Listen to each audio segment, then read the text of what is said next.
Ladies and gentlemen, boys and girls, and everyone in between, I am OverHugs, and I would like to welcome you back to Building Bread. Thanks for choosing to join us on the adventure today. Today, while we're looking over our rapidly expanding base, we have a need that we have to fill, and that's food. We've gone through lately, and we've had our original cow farm, and I have this automated chicken cooker that kind of works, kind of produces, maybe, a little. But it's not great. And basically what I want is an infinite food source. So much like all the other things that we've done with our infinite cobblestone and our infinite iron and our mostly infinite wool going on over here, I want infinite food. And I want the minimum amount of effort I need in order to do that. And there's some ways that we could do this, which could be golden carrots if we had a good emerald supply right now, but we don't. So in order to really have the best food that we can have available for the minimum amount of effort at this point in the series, we're going to go to the nether.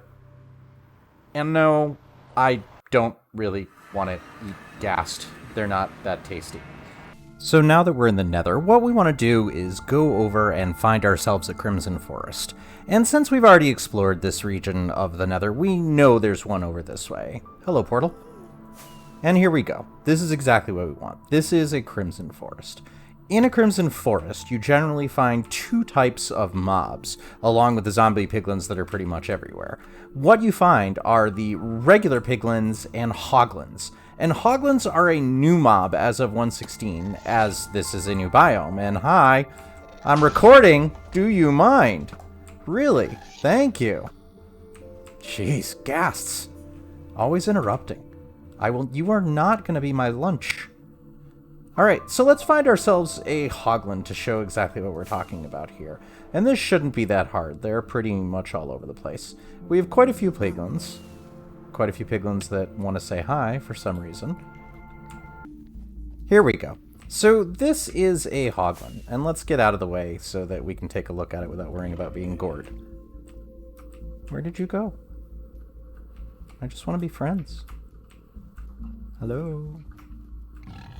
There you are. So this is a hoglin. And hoglins are a new mob as of 1.16. Basically, they spawn anywhere where there is a crimson forest. And they're one of the few things that does spawn here. The other being piglins and zombie piglins. The interesting thing about hoglins is they're really scared of warp fungus. So if I come over here and try and get him...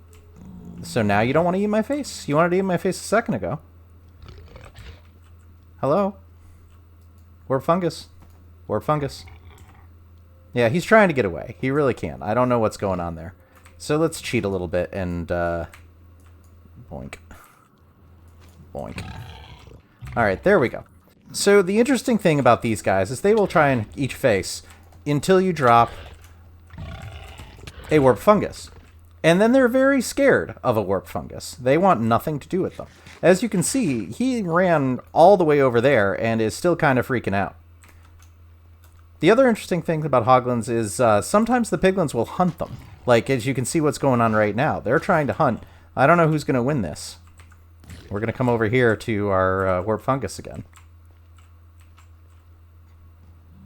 Nope. You stay away from me. I'm not interested in fighting you. You go over there. It's a battle royale. Oh, and the piglin wins. And you can see the interesting thing is they drop porkchops whenever they die. So this is our source of food. Because what we can do is we can control their spawning, we can control where they go with the warp fungus, and one of the mechanics that we haven't talked about before is when mobs die when they're on fire, instead of dropping the raw aspect, like pork chops, they will drop cooked pork chops. So basically what we can do is we can create ourselves a farm here in the Crimson Forest that will automatically give us pork chops, and they'll be cooked, as well as hoglins drop leather. So let's get ourselves back to our hub so we can go up on the roof and check out the location where we're going to make our farm. Hello, Iron Golem. You're still just wandering around? Hello. You should go back to your friends over there. Behind you. The portal is behind you. Behind. Okay, bye. So flying over, we can still see our magma cream farm here. Hopefully magma creaming, which it is.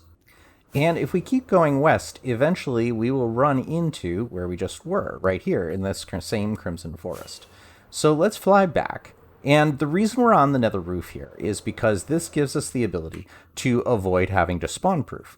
We can build the farm right here and then fly up to pretty much the top of the world, and we won't load anything but the Hoglins that are going to be here. So the way that this is basically going to work is we're going to take this warp nylium and we're going to create an area here, basically a platform. And at the far end of it, we're going to put the warp fungus and then light up the remainder so that anything that shows up here will spawn. And because it's going to be lit, it should only be Hoglins. And because it's Hoglins, they'll see this fungus, they'll freak out, they'll start running this way. And here we'll have the normal trick of trapdoors with lava down below. They'll run off, they'll fall into the lava, they'll cook, we'll have cooked porkchops. It'll be delicious. So, as usual, why don't we take our super speed potion and go into a time lapse.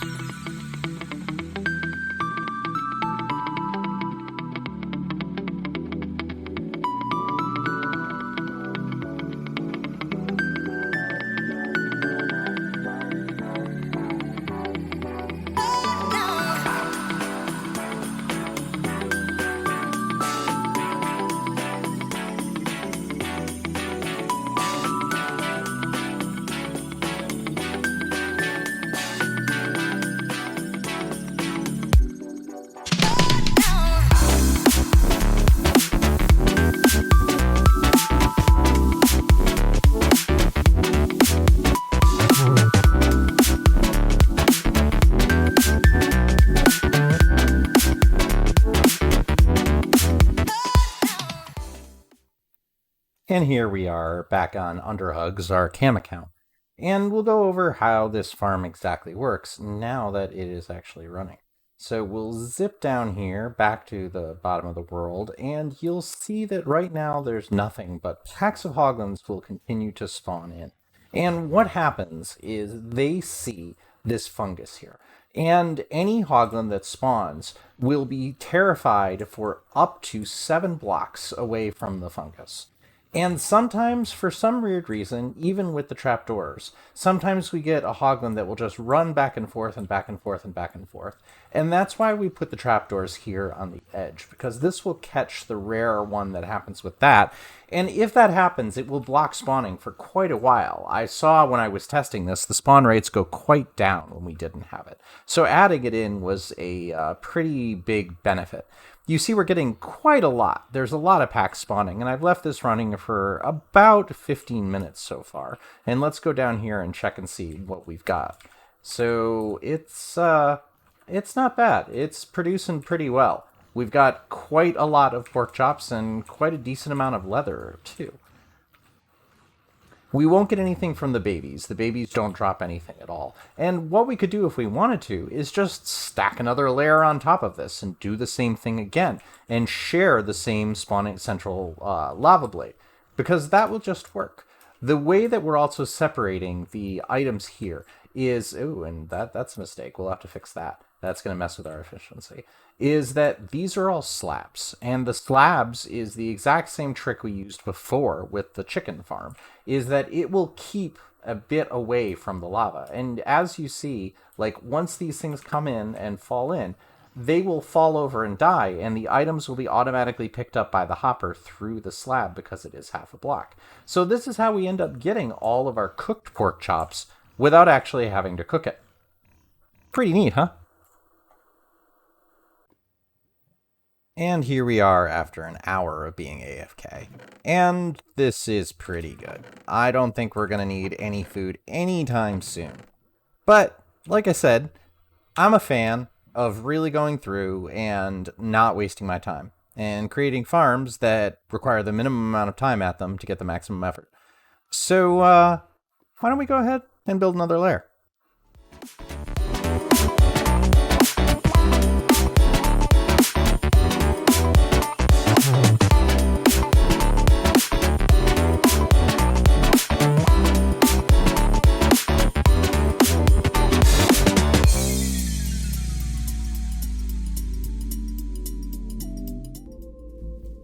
So if you're ever building this yourself and you run out of any of the ingredients you need, you can definitely always make more. This is just a stack of the same blocks we've been building with, and if I bone meal it, you'll notice that it produces mushrooms and a variety of other things that can be composted.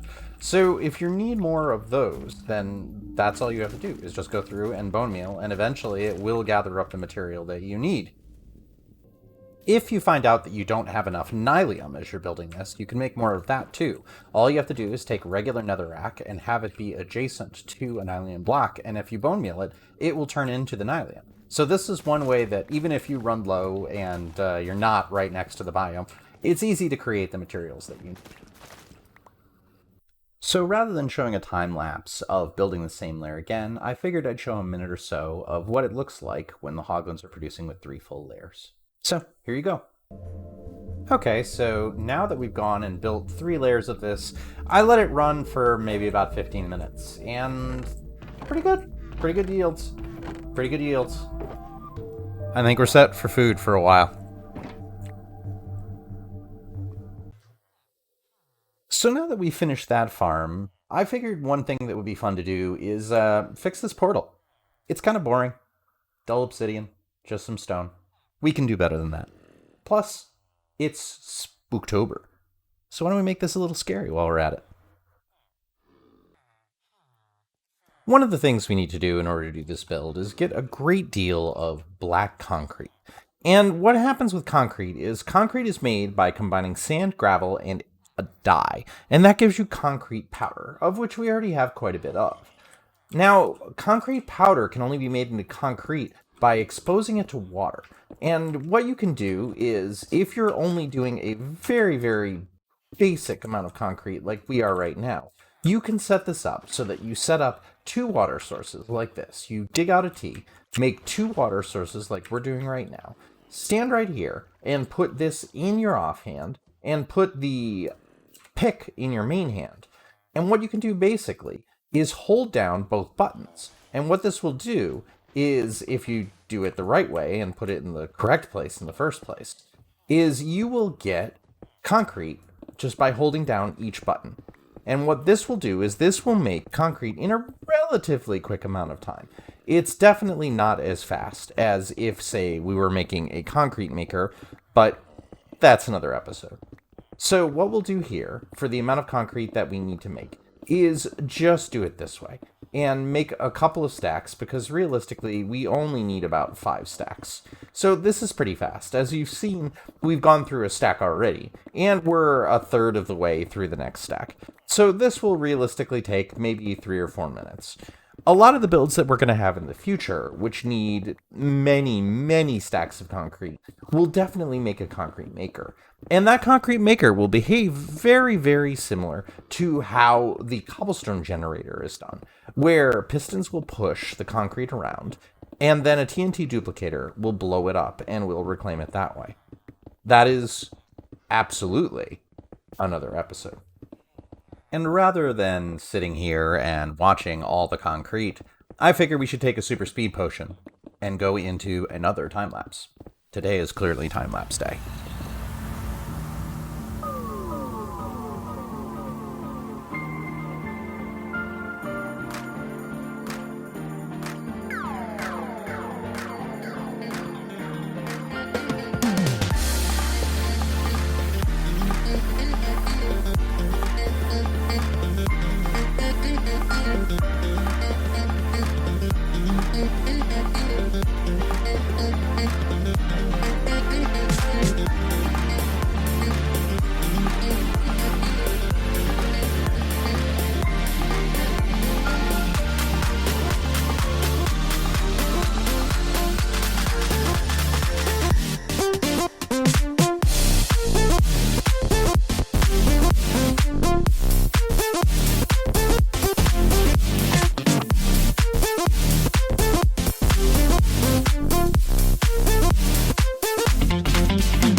And finally today, I'm recording this on Halloween, which is why we see these zombies with carved pumpkins on their head.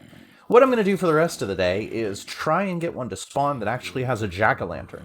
You can get ones that are done with the lit up version, the actual jack-o'-lantern, rather than just the carved pumpkin, and this is the only way in survival that you can get these. Jack-o'-lanterns themselves are craftable, but they're a transparent block, they're a light source, so mobs won't pick them up like they do with other things, and they don't equip them. Carved pumpkins you can put on at any point in time. So that's just something neat that is a seasonal thing in Minecraft. Another seasonal thing we'll see is going to be around Christmas time. So with that, I think we're going to call this a day. And as always, I would like to thank you for choosing to join me on the adventure today. I have been OverHugs, and this has been Building Bread. As a reminder, I take all of the profits that I make off of this and donate them to local food pantries. So if you've gotten something out of today, I would really appreciate it if you could like, subscribe, or tell a friend. I hope you have the most wonderful of days, and I'll see you soon.